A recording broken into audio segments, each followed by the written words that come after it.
Hey everybody, and welcome to this week's edition of Real Talk. Now let me just tell you what Real Talk is. Real Talk is, what can I call it? Maybe a supplement to Phenomenal Woman.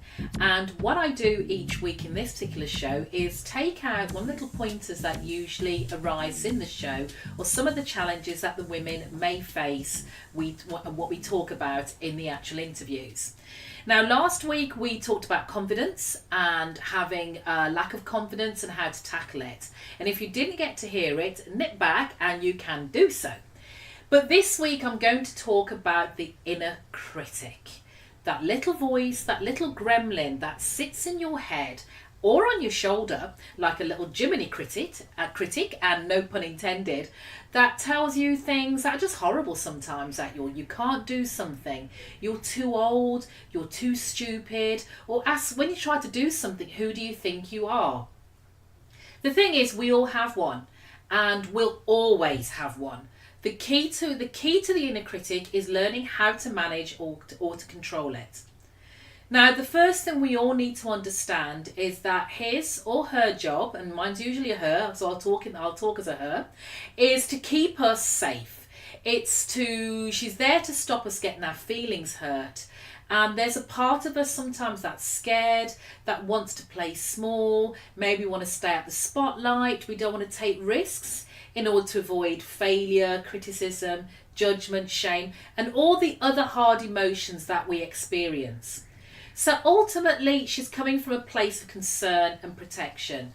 But this can be incredibly disempowering at times, and it can stop us moving forward to be the best we can be or accomplish the goal we've set for ourselves. This in turn means we miss out on things that could really make our life wonderful. However, there are a few things that you can do to control that little gremlin, that little inner voice.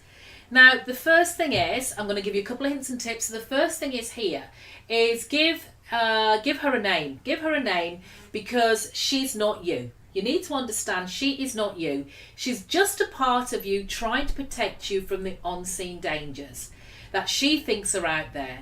And once you've done that, say thanks. Thanks for taking care of me, because she's on your side. She doesn't mean you any harm.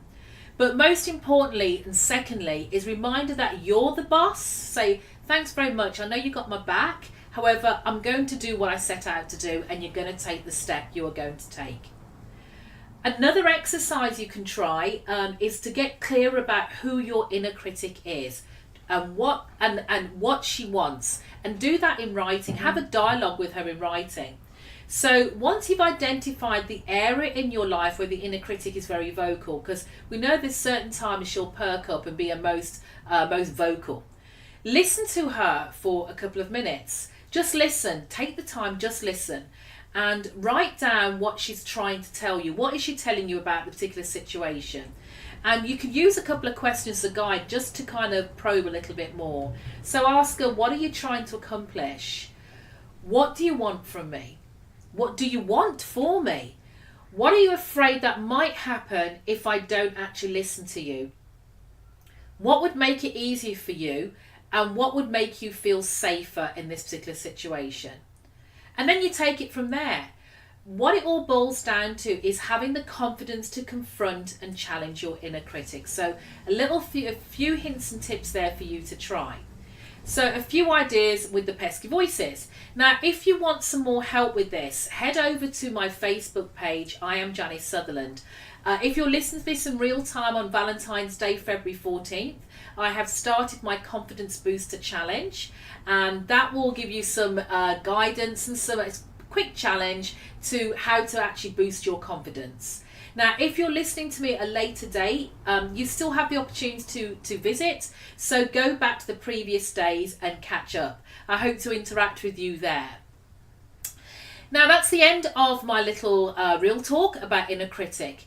If you have loved what you've heard, and I know you have, please feel free to share this with all the other phenomenal women you know. I would love, love, love if you would rate and review the show on iTunes. That is additional way for me to get the show up the rankings and also share it with other phenomenal women out there as well. So I would Really appreciate if you could do that, and I look forward to hearing you or speaking to you next time. Have a great day and enjoy Valentine's, and if you are single, the best love of all is yourself. So until next time, have a great week everybody. Bye.